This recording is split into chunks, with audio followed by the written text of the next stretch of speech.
ভয়াবহ অগ্নিকাণ্ডের জেরে গ্রাস করে ফেলেছে বিশেষভাবে সক্ষম এক ব্যক্তির দোকান। এমন ঘটনা ঘটেছে গন্ডাছড়ার ষাটকাঠ এলাকাতে। এও খবর যে গতকাল গভীর রাতেই এই ঘটনাটি ঘটেছে গন্ডাছড়া মহকুমার ষাটকাঠ এলাকায় এবং তার পাশাপাশি এক বিশেষভাবে সক্ষম ব্যবসায়ী বর্তমানে ক্ষতিগ্রস্ত। ঘটনাকে ঘিরে তৈরি হয়েছে রহস্য আর সম্ভাব্য নাশকতার আশঙ্কায় গোটা এলাকায় ছড়িয়ে পড়েছে চাঞ্চল্য। শনিবার রাত আনুমানিক 1টা নাগাদ ষাটকাঠ এলাকার বাসিন্দা রবীন্দ্র বিশ্বাসের মুদি দোকানে হঠাৎ করে দাউ দাউ করে আগুন জ্বলতে থাকে। রাতে টহলরত গন্ডাছড়া থানার পুলিশ প্রথমে আগুনের বিষয়টি লক্ষ্য করে তৎক্ষণাৎ দোকান মালিককে খবর দেওয়ার পাশাপাশি গন্ডাছড়ায় অগ্নি নির্বাপক দপ্তরে খবর দেন। খবর পেয়ে দমকল বাহিনীর কর্মীরা ঘটনাস্থলে পৌঁছে আগুন নিয়ন্ত্রণে আনার চেষ্টা করেন, তবে ততক্ষণে দোকানের প্রায় 80% পুড়ে ছাই হয়ে গিয়েছিল। উল্লেখযোগ্য বিষয়, ঘটনার দিন সন্ধ্যা থেকেই গন্ডাছড়া মহকুমা জুড়ে প্রবল বৃষ্টিপাত হচ্ছিল। এমন বৃষ্টির মধ্যেও কিভাবে দোকানে আগুন লাগলো তা নিয়ে স্থানীয়দের মধ্যে একাধিক প্রশ্ন উঠেছে। শুনুন সেই দোকান মালিক রবীন্দ্র বিশ্বাসের প্রতিক্রিয়া। গতকালকে রাত্র প্রায় আনুমানিক 1:20 মধ্যে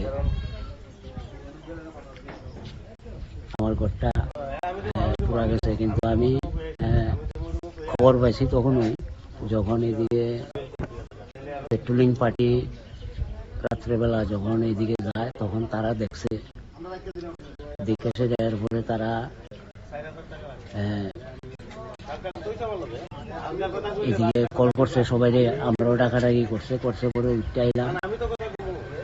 আসার পরে দেখলাম একদম পুরা কিচ্ছু আর নাই, একদম পুরা জ্বলে গেছে, একদম কিচ্ছু নাই। তাহলে এরপরে কতক্ষণ পরে ওই যারা পেট্রোলিং পার্টি যারা বাইরে ছিল তারা ফায়ার সার্ভিসে খবর দিছে। ফায়ার সার্ভিস আইসে আনুমানিক প্রায় 1:30-1:30টার দিকে আইসে না।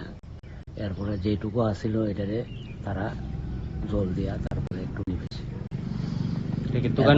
হ্যাঁ, এটা দোকান পেটি। এখন কে বা কারা রাত্রেবেলা আয়া করছে বুঝতে পারি না, কেউই বুঝতে পারে না। যে রাত্রে বসে পরে সারা রাত্র বৃষ্টি হয়ে গেছে, বৃষ্টির লেগে তারপরে যে কোনো গেছে না, রাত্রেবেলা ঘুমাইছে পরে। এরপরে যে হঠাৎ করে তারা যখন আয়া ডাকাডাকি করছে তখনই সেটা আমরা দেখতে পারছি আর কি, যে আমরা আমার দোকানটা একদম পুরা বর্ষীভূত হয়ে আছে। কোনো 1 টাকারও কোনো জিনিসপত্র আমরা বাইর করতে পারছিলাম দোকান থেকে। কয়টার সময় কালকে দোকান বন্ধ করছি? সন্ধ্যা 9টার দিকে। স্থানীয় অনেকের অভিযোগ, স্বাভাবিক পরিস্থিতিতে এমন প্রতিকূল আবহাওয়ায় আগুন লাগার সম্ভাবনা কম, তাই এর পেছনে সুপরিকল্পিত নাশকতা থাকতে পারে বলে সন্দেহ প্রকাশ করছেন এলাকাবাসী। দোকান মালিক রবীন্দ্র বিশ্বাস জানান, আগুনে তার প্রায় 3 লক্ষ টাকা মূল্যের সামগ্রী পুরোপুরি নষ্ট হয়ে গেছে।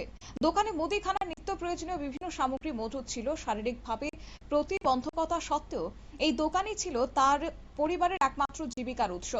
ঘটনার পর কান্নায় ভেঙে পড়ে গোটা পরিবার। দোকান হারিয়ে দিশেহারা পরিবারটি এখন আগামী দিনগুলি কিভাবে কাটাবে তা নিয়ে গভীর দুশ্চিন্তায় পড়েছে। স্থানীয় বাসিন্দারা প্রশাসনের কাছে ঘটনার সুষ্ঠু তদন্ত এবং প্রকৃত দোষীদের চিহ্নিত করে কঠোর শাস্তির দাবি জানিয়েছেন। নিয়ে নিচ্ছি ছোট্ট একটি বিজ্ঞাপন বিরতির, সঙ্গে থাকুন।